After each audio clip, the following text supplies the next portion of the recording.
beliau mulai itu dari ekonomi. Orang yang rizkinya masih rizki yang haram, membalut-balut kalengan syubhat, cikangan harum. Bagaimana kita berharap dari orang yang makanannya haram akan mendukung pelaksanaan syariat?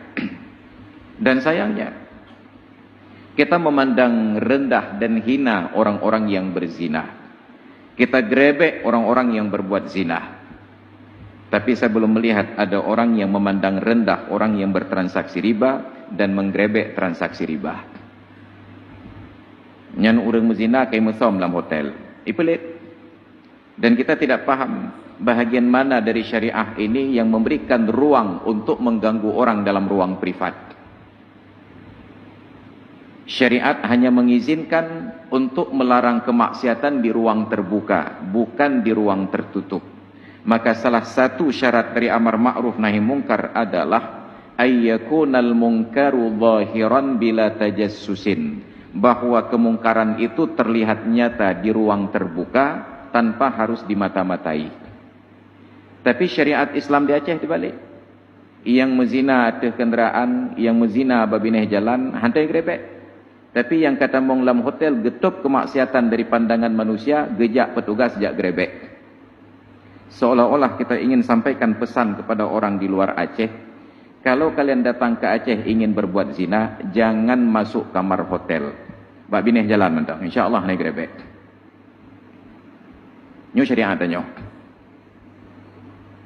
Dan tidak ada yang meributkan pelanggaran-pelanggaran lagi nyo. Sayyidina Umar ketika memata-matai orang yang berbuat maksiat di dalam rumahnya, gejib arak. Karena gekalan basah mulut pakaian dengan arak, gepepreh oleh Sayyidina Umar bahwarah helebecut. Beliau intip dari celah jendela. Menan gekalan orang yang jeb araknya benar kasadar, langsung Sayyidina Umar terobos masuk lewat jendela.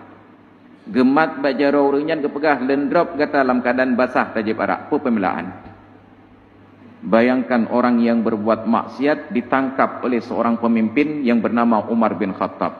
Kon lagi Umar bin Khattab. Cid Umar. Pucat iyo tutu di orang iyo. Tapi ketika kesadarannya kembali, dia katakan, ya Amirul Mukminin, in asaitullaha faqad akhfaitu fatubtul anah. Bila saya berbuat maksiat kepada Allah, maka kemaksiatan itu telah aku sembunyikan. Aku tidak berbuat maksiat di ruang terbuka. Saya tidak berbuat maksiat di luar rumah. Saya masuk ke dalam rumah, pintu saya tutup, jendela saya kunci. Menyalin pubut maksiat kalun betam. Dan sekarang saya taubat kepada Allah. Tapi anda yang menangkap saya sedang minum arak, telah melakukan 3 pelanggaran. Bakso ni taubat. Terkejut Sayyidina Umar. Ditanya oleh Umar, apa pelanggaran saya? Yang pertama kata orang ini, Allah katakan dalam Al-Quran, wala tajassasu, jangan memata-matai, jangan mengintai. Bek tajak lum-lum gap. Iran benarkan ni lum-lum. Nyan bakson lagi maaf. Pucat Sayyidina Umar. Lalu apa kesalahan saya yang kedua? Yang kedua diingatkan oleh Allah, idza dakhaltum buyutan fadkhulu min abwabiha. Kalau ingin masuk ke dalam rumah, masuk lewat pintunya. Iran tak tingkap temong benar. Makin pucat Sayyidina Umar. Yang ketiga, apa lagi kesalahan saya? Allah katakan, wasallimu ala ahliha. Ucapkan salam kepada orang yang ada di dalamnya. Iran ha Nabi Salam nirab laju. Nyan leheboh kesalahan wati nirab len bakso lagi maaf. Bergetar badan Sayyidina Umar karena takutnya beliau terhadap dosa. Dan beliau tawarkan kepada orang yang beliau tangkap ini. Nepemaah desyalen lempelih kata. Bayangkan ini syariat Islam. Tidak boleh menangkap orang yang melakukan kemaksiatan di ruang tertutup. Karena tidak boleh mengintai-ngintai kesalahan. Menyertai lum-lum orang. Ben anda pegah. Katanya yang awam. Dum abu-abunya mentang dia syah. Tapi pakan tak terjedang atau mimbar lagi alun tuan bau rojau. Karena dia syah katanya getup oleh Allah Ta'ala. Maka Rasulullah katakan. Kullu ummati mu'afa illal mujahirin. Setiap umatku itu dimaafkan kesalahannya oleh Allah kecuali orang yang pamer. Jak pelemah-pelemah maksud. Wa minal mujaharati. Sebahagian dari bentuk pamer kemaksiatan adalah ay ya'mala ar-rajulu 'amalan bil-laili fasatarahu Allahu 'alaihi.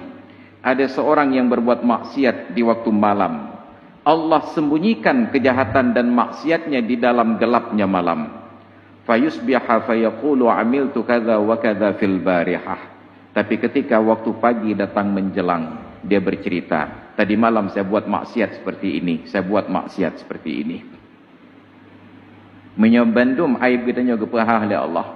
Hana mutirau dengan ketujut seun kupiah.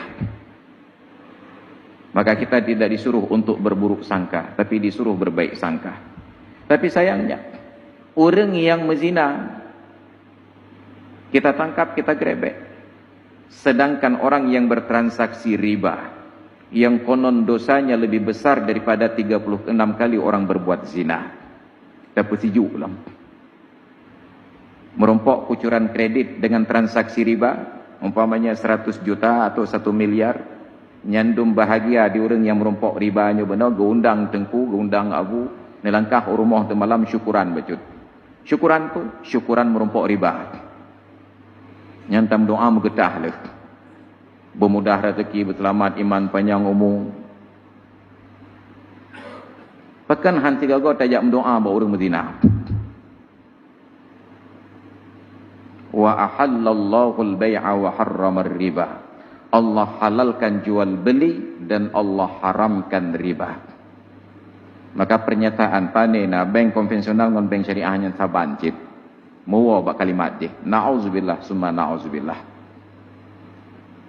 Maka dalam diskusi dengan kawan-kawan pelaku ekonomi syariah, saya katakan, kalau masyarakat menuntut bank-bank syariah itu harus berbiaya murah, sangat memungkinkan.